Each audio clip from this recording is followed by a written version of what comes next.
O ex-presidente Jair Bolsonaro respondeu a uma matéria publicada por um veículo da velha imprensa que expôs dados de sua vida financeira e afirmou que o ex-presidente teria distribuído valores arrecadados por doações de cidadãos aos seus familiares.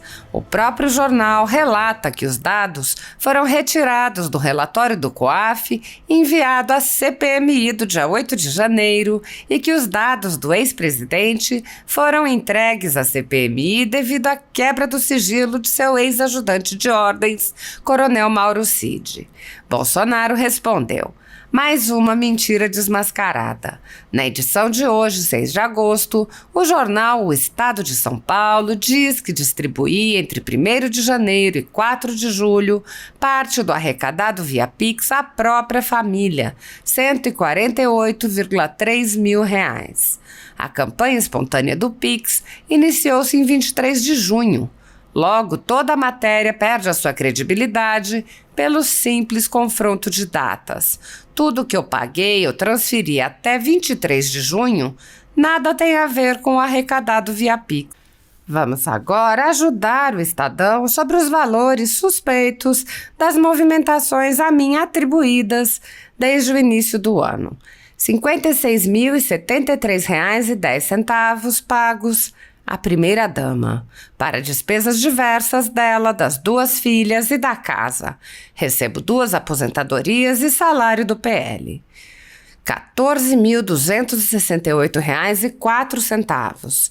17 Pix para o meu sobrinho que trabalha em lotérica em Eldorado, em São Paulo. A maioria dos depósitos são múltiplos do valor da aposta de 7 números da Mega Sena.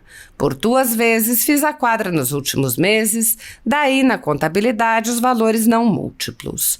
R$ 11.543,94 destinados a Osmar Crivellati.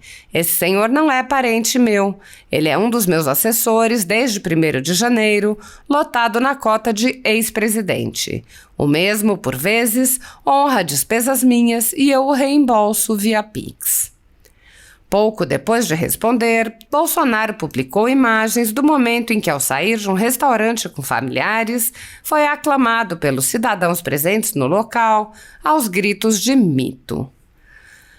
A quebra indiscriminada de sigilos e os vazamentos à velha imprensa são táticas que foram utilizadas na CPI da pandemia, que ficou conhecida como CPI do circo e que vem sendo repetidas na CPMI do 8 de janeiro da mesma maneira.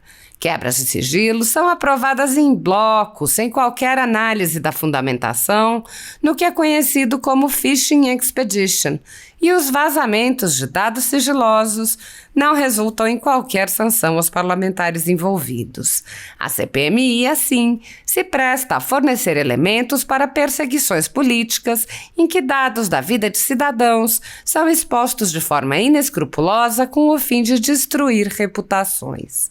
A exposição de dados serve ainda para que parlamentares de extrema esquerda façam pedidos em inquéritos políticos sigilosos conduzidos nas cortes superiores, e esses pedidos costumam resultar em medidas cautelares contra os alvos, que não têm acesso aos autos nem oportunidade de defesa. Neste episódio, com a alegação de investigar o ex-ajudante de ordens de Bolsonaro por ter recebido mensagens no celular, foram divulgados não apenas as movimentações bancárias do ex-presidente da República, mas também as identidades de cidadãos que fizeram doações ao ex-presidente, bem como os valores doados. E essas pessoas vêm sendo expostas publicamente e recebendo os rótulos que são utilizados para justificar perseguição política contra elas. Ao mesmo tempo em que esses dados são divulgados livremente, dados que poderiam elucidar os fatos ocorridos no dia 8 de janeiro, que é, ao menos nominalmente, o objeto da Comissão Parlamentar de Investigação, permanecem em sigilo ou simplesmente não são entregues à CPMI. O ministro de Lula, Flávio Dino, recusou-se a entregar as imagens do circuito interno do Ministério da Justiça. Após a recusa inicial, o presidente da CPMI afirmou que acionaria o Supremo Tribunal Federal para compelir o ministro a entregar as imagens, mas depois aceitou a sugestão de dar um prazo extra de 48 horas para o ministro entregá-las, ao final do qual a ordem do Legislativo foi novamente ignorada pelo ministro de Lula. O presidente da CPMI não tomou qualquer providência adicional nem acionou o Supremo Tribunal Federal por considerar mais apropriado aguardar o resultado do pedido feito ao STF pelo próprio ministro Flávio Dino. Parlamentares que participam da CPMI relatam também que ainda não tiveram acesso às imagens do circuito interno dos prédios dos três poderes. 7 meses após os fatos, as imagens dos prédios ainda não estão sendo analisadas. As despesas do atual presidente da República em viagens, pagas com o dinheiro dos impostos dos contribuintes brasileiros, permanecem em sigilo. Bolsonaro também rebateu acusações feitas pela deputada Jandira Fegali na CPMI, a partir de sua própria interpretação de dados obtidos através das quebras de sigilo feitas pela Comissão Parlamentar de Inquérito, com ampla divulgação pela velha imprensa.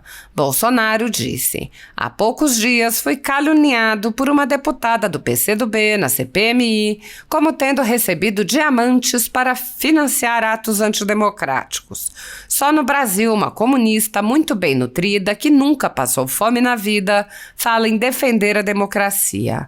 Depois de muitos ataques pela grande mídia contra minha pessoa, a verdade apareceu.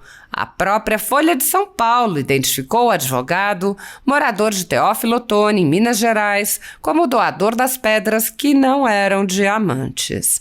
O advogado Josino Correia Júnior pagou pelas pedras semipreciosas o valor de R$400 e presenteou o presidente. Esperar honra, respeito, democracia e verdade de um comunista é uma utopia. Mentir, caluniar e acusar os outros do que eles são é o método. Investigações seletivas estão comuns no país. No Supremo Tribunal Federal, o ministro Alexandre de Moraes conduz inquéritos sigilosos contra apoiadores do ex-presidente Jair Bolsonaro. Em um desses inquéritos, a sede da Folha Política foi invadida e todos os equipamentos do jornal foram apreendidos. Após a Polícia Federal atestar que não havia motivos para qualquer indiciamento, o inquérito foi arquivado a pedido do Ministério Público, mas o ministro abriu outro inquérito de ofício e compartilhou os dados do inquérito arquivado. Antes disso, o conteúdo do inquérito foi divulgado por um veículo da velha imprensa, mesmo estando sob segredo de justiça.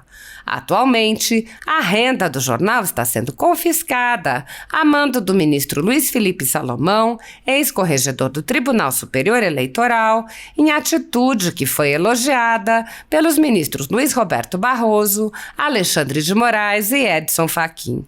Há mais de 25 meses, toda a renda de jornais, sites e canais conservadores está sendo retida sem qualquer base legal. Se você apoia o nosso trabalho e pode ajudar a Folha Política a continuar funcionando, doe qualquer valor à empresa Raposo Fernandes através do QR Code que está visível na tela ou através do código Pix ajude@folhapolitica.org. Caso não utilize Pix, há a opção de transferência bancária para a conta da empresa Raposo Fernandes, disponível na descrição deste vídeo e no comentário fixado no topo. Há 10 anos, a Folha Política vem mostrando os fatos da política brasileira, enfrentando a espiral do silêncio imposta pelo cartel de mídia que pretende controlar o fluxo de informações no Brasil. Pix ajude@folhapolitica.org. Assista!